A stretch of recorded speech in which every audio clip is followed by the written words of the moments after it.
Nominated candidate, I, Muganzi Mark Mayanja, being returning officer for Emukono Electoral District, pursuant to the Local Government Act, Cap 243 as amended, declare Mufua Stephen duly nominated as candidate to contest for the election of Electoral Commission nga nkakasidwa nga independent candidate nga kabonero kafe Ntebe kubanga olaba abantu abatulonda abalinga ku line yange be bantu abovunanyizibwa abantu abagala eddembe abantu abagala obutebenkevu mu bitundu byabwe njagala kakasa nti wenakoma wentandikidde olunaku lwa leero era ngenda mu field okulaba nga tunoonya akalulu ka President 7 ate nga nange noonya akalulu akampanguza guno si gwe mulundi ogenda okusooka independent okuwangula ali ku flag kiri kifulaga nti kali kasiki neka tugenda mu mbaga nga abaana abato balondesera bagenda kulonda tugenda mu mbaga nga abalonde emirundi esatu tebakyasobola kulonda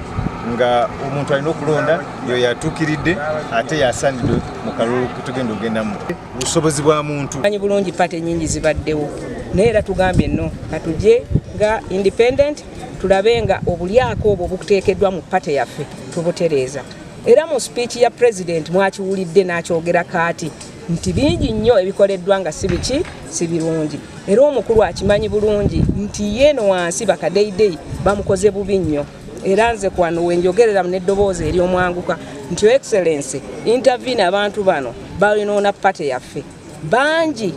boolaba nga baagala okuwagira pate yaffe naye waliwo bangi abalowooza nti bukatonda obwa wansi eno obulowooza nti no bwebweki bwe bakwataganye ne pate yaffe kibiina sijja kikosa olw'ensonga ekibiina kye kyakosezza nze kakati abantu baba bagambye nti baagala Honorable Kyobi ate gwe n'obateekako omuntu gwe batayagala gwoba okosezza ki abantu n'ekibiina naye ate era mu struggle toyinza kusigala ng'oli bwotyo olina okutambula ng'otambulira ku mazima ate n'ojjayo ekyamazima ate ekirala olumu abantu oyinza okulowooza nti omuntu bw'atuula mu ntebe nti alpha and omega ye katonda atandika era yakomerera naye si bwe kiri n'olwekyo ebino byonna katonda president agenza abiraba era yabyogedde mu speech ye nga akomekkereza nga navaamu NRM nagivaamu olw'okuba nti si kibiina kyesimbu nze bwe nali nzija 2016 nawangula flaga yaabwe oluvannyuma wayitawo wiiki 3 ne baginzijjako nti sisaanidde ani akuleese olina okuba mwana wa gundi okuwangula mu NRM so essaawa eno agamba ati